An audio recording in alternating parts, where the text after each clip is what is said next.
Good morning. I wonder if your morning feels anything like this. The alarm goes off. Or perhaps the sun gently nudges you awake. For a blissful moment, you're just comfortable. But then comes the moment of truth, the decision to move. You go to swing your legs out of bed, and it's like a silent negotiation with your own body. A creak from a knee, a groan from your lower back, a stiffness in your neck that feels like it's been there all night. It's a feeling that can set the tone for the entire day, can't it? It's this subtle, discouraging message that our bodies are working against us. We feel older than we are, not because of the number, but because of this friction, this resistance to simple movement. You might think to yourself, well, this is just part of getting older. I've heard this from so many people. It's a story we've been told, and a story many of us start to believe. But what if I told you that much of that familiar morning stiffness isn't an inevitable sentence? What if it's simply a sign that your body is asking for something different? Not a grueling workout, not an expensive supplement, but a simple, kind conversation to start the day. Today, I want to share with you a gift. It's a 5-minute morning flow. A sequence of movements so gentle you can do most of them before your feet even touch the floor. This isn't about becoming a gymnast. This is about reclaiming your freedom of movement. It's about making that first hour of the day feel like a welcome, not a challenge. It's about active independence. Before we dive into these wonderful movements, we need to understand why we feel so stiff in the morning. Understanding the why makes the how so much more powerful. Imagine the joints in your body, your knees, hips, shoulders, and the many joints in your spine. Inside each of them is a remarkable substance called synovial fluid. Think of this fluid like honey. When honey is cold, it's thick, slow, and doesn't move very well. When you're asleep and still for hours, this fluid in your joints cools down and thickens. That stiffness you feel, that's the cold honey. Our job in the morning isn't to force the joint to move. It's to gently warm the honey. When you warm honey, it becomes smooth, fluid, and allows everything to glide effortlessly. This simple sequence is how we gently warm the honey, allowing our joints to glide into the day. This process brings oxygen and nutrients to the cartilage, nourishes the joints, and sends a signal to your entire body that it's time to wake up with ease. It is a fundamental act of maintenance for the beautiful machine that is your body. It sounds simple, and it is, but the results can feel truly profound. The difference between starting your day with friction and starting it with flow can change the entire story of your health. So, we have the key. We know we need to warm up the fluid in our joints. It sounds straightforward. But before we learn the first simple movement, we must address the one critical mistake that almost everyone makes. It's an instinctual habit that we do without thinking, and it can unintentionally lock that stiffness in place, or even make it worse. And it happens in the very first 10 seconds after you decide to get up. What is it? We're about to find out. That mistake, that counterproductive habit, is the jolt. Think about it. The alarm rings. You have things to do. Your mind is already making a list for the day. So what do? You sit up quickly. You swing your legs over the side of the bed in one swift, automatic motion. It feels efficient, like you're getting a head start on the day. But to your body, to those cold joints and sleepy muscles, that sudden jolt is an alarm bell. It's a threat signal. The muscles surrounding your joints, which are trying to protect you, do the only thing they know how to do when they sense a threat. They tighten, they contract, they lock down to prevent injury. So that very act of trying to get going is precisely what's telling your body, stay stiff. Protect yourself. You are inadvertently fighting against your own body's wisdom. I want you to think of your body not as a machine to be commanded, but as a wise and ancient partner. Imagine you come across a beautiful, old, leather-bound book. It hasn't been opened in a long time. Would you grab the cover and rip it open? Of course not. You would cause the spine to crack, the pages to tear. You would damage it. Instead, you would handle it with reverence. You would gently pry the cover, open it slowly, letting the spine ease into its new position. You'd allow the pages to breathe. Our bodies, especially after a long night of stillness, deserve that same reverence. The principle we must embrace before any movement is what I call mindful awakening.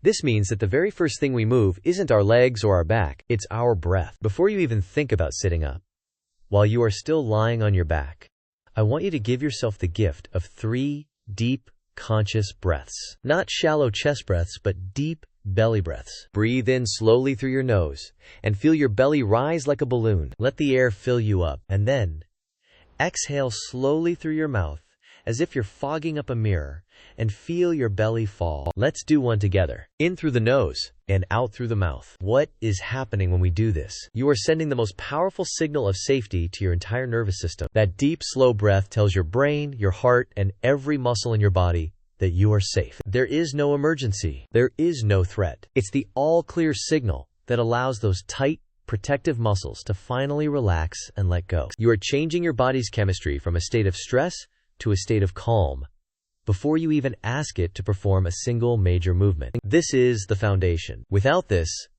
the stretches are just movements. With this, the stretches become a form of mindful communication. You are turning the key in the ignition, but you are not yet stepping on the gas. You are simply letting the engine warm up. It is the most profound act of kindness you can offer your body to start the day. Now that we understand this crucial first step, the key of breath that unlocks everything else, we are ready for the first physical movement. This one is so simple, so gentle, you can do it right there, lying on your back, without even lifting your head from the pillow. And it is the single most important movement for waking up your spine and easing that common lower back stiffness. Let's learn it together. Here we are, back in bed. You've just taken your 3 deep, calming breaths. Your body feels safe and relaxed. Now for our first movement, the spinal wake-up. We often call this a pelvic tilt. Keep your knees bent and your feet flat. Your lower back might have a small, natural curve with a little space between it and the mattress. That's perfectly normal. On your next slow exhale,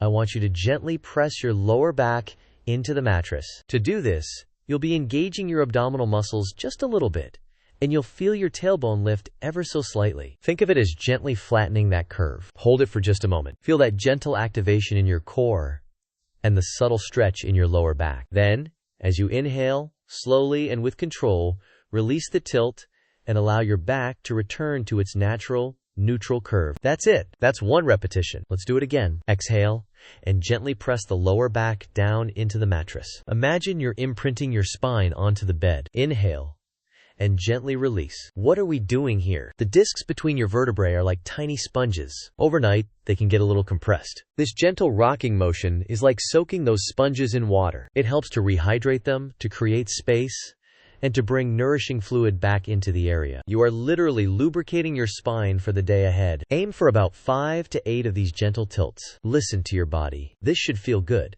like a gentle internal massage. Once your lower back feels a little more awake, we'll move to our second movement, the hip opener. Our hips are the central hinge of our body. When they are tight, it can cause problems in our lower back, our knees, even how we walk. So giving them a kind good morning is essential. From that same position, on your back with knees bent, slowly exhale and gently draw one knee in towards your chest. Don't pull, don't force it, just guide it. You can hold onto your shin, or, if it's more comfortable, clasp your hands behind your thigh. Just bring it to the point where you feel a gentle, pleasant stretch in your hip and lower back. Hold it here for a deep breath or two. Inhale, feel your belly press against your thigh. Exhale, and maybe the knee softens just a fraction of an inch closer. This isn't about how far you can pull it, it's about the feeling of release. Then, on your next inhale, slowly and with complete control, return your foot to the floor. Now, we honor the other side. Exhale,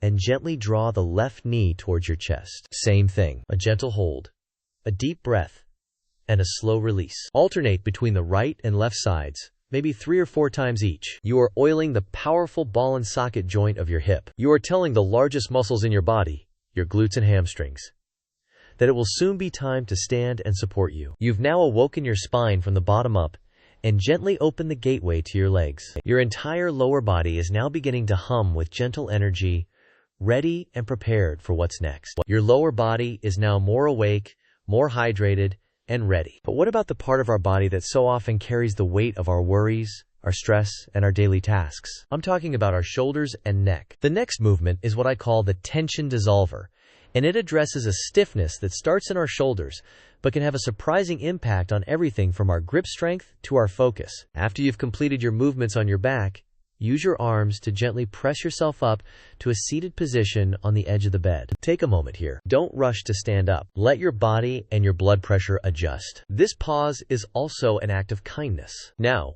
for the shoulder unwind. So much of our modern life, driving, reading, Looking at a phone, working at a desk, encourages our shoulders to slump and round forward. This movement is the antidote. Let your arms hang loosely at your sides. As you inhale, gently raise your arms out to the sides and up towards the ceiling. Don't force them to go straight up if that's uncomfortable. Just reach as far as feels good. Imagine your fingertips are painting a giant circle in the air. As you reach the top of your movement, feel the wonderful openness across your chest. Now, as you exhale, slowly bring your arms back down. Feel your shoulder blades gliding down your back. Let's do that again. Inhale, reach up, creating space. Exhale, release down, letting go of tension. Perform this 3 or 4 times. This is like unrolling a scroll. You are unrolling your upper back, improving your posture for the entire day, and allowing for deeper, more efficient breathing. Now for our 4th movement, the neck nurturer. The neck is a delicate area,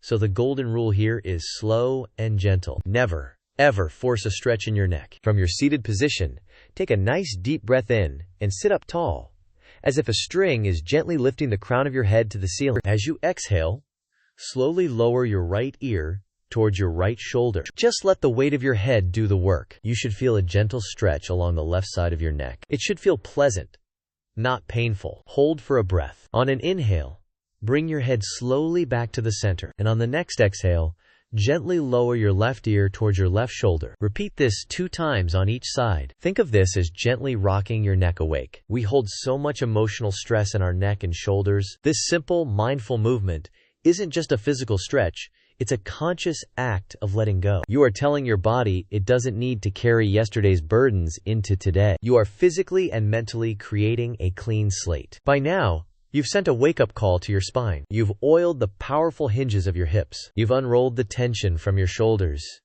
and gently released your neck. We've moved from the very core of our body outwards and upwards. A beautiful, logical progression. But we're not quite done. There is one final, crucial movement. This isn't just another stretch. It's an integration. It's the piece that connects your entire, newly awakened body to the ground you're about to walk on. It ties everything together to prepare you to stand up and greet the day with true, balanced stability. And it involves a part of your body you probably never think to stretch first thing in the morning. That final, crucial part of your body is your feet and ankles. Think about it. They are your foundation. They are the first point of contact with the world each day. Every step you take, every time you stand up, every shift in your balance, it all starts right here. If your ankles are stiff and your feet are sleepy, that instability can send ripples of trouble all the way up your body, affecting your knees, your hips, and even your back. This final movement is what I call the anchor and rise. While still sitting tall on the edge of the bed, extend your right leg out straight, letting your heel hover just above the floor. Now, simply and slowly, point your toes away from you, as if you're pressing a gas pedal. Feel the stretch along the front of your ankle and shin. Hold for a moment. Then,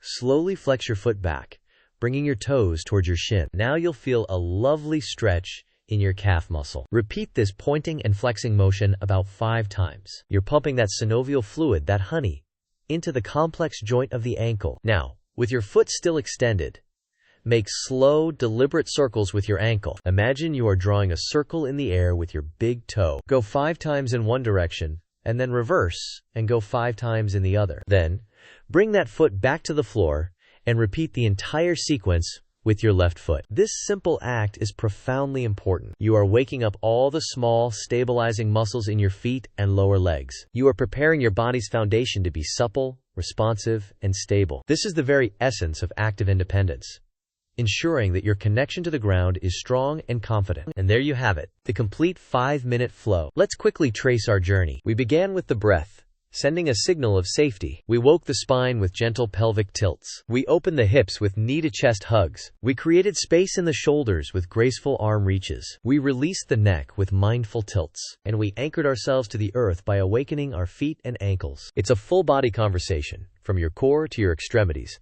all done with kindness and respect. Now, I want to be very clear. This 5-minute flow is not a magic pill. Its power is not in doing it once, but in its consistency. It's about creating a ritual. Think of it this way. You have likely spent decades of your life giving your time and energy to your career, to your family, to your community. This is 5 minutes that is unapologetically, completely for you. It is a daily deposit into your personal health bank, a declaration that your well-being, your mobility, and your independence are a top priority. This is how we redefine what these years look like. It's not about fighting against aging. It's about partnering with our bodies. It's about moving with more wisdom, more awareness, and more kindness than ever before. It's about proving to ourselves, one morning at a time, that these years are not about stiffness and decline, but about flow, freedom, and the opportunity to truly thrive. So I invite you to try this. Tomorrow morning, before you do anything else, give yourself this gift. Notice the difference. Notice how your body feels as you stand up. Notice how you walk to the kitchen. That feeling of ease is what we are building, day by day. If this idea of taking gentle, powerful control of your health and vitality resonates with you, I would be honored if you would join our community here at How to Be Healthy. Click that subscribe button and the little notification bell next to it. Each week, we explore another practical, science-backed, and respectful way to build a stronger, more vibrant future together. Your journey to active independence is a beautiful one, and you don't have to walk it alone. Please, try this flow tomorrow, and then come back here and leave a comment below telling me how it felt. I read every single one, and I would love to hear from you. Until next time, be well and move with kindness.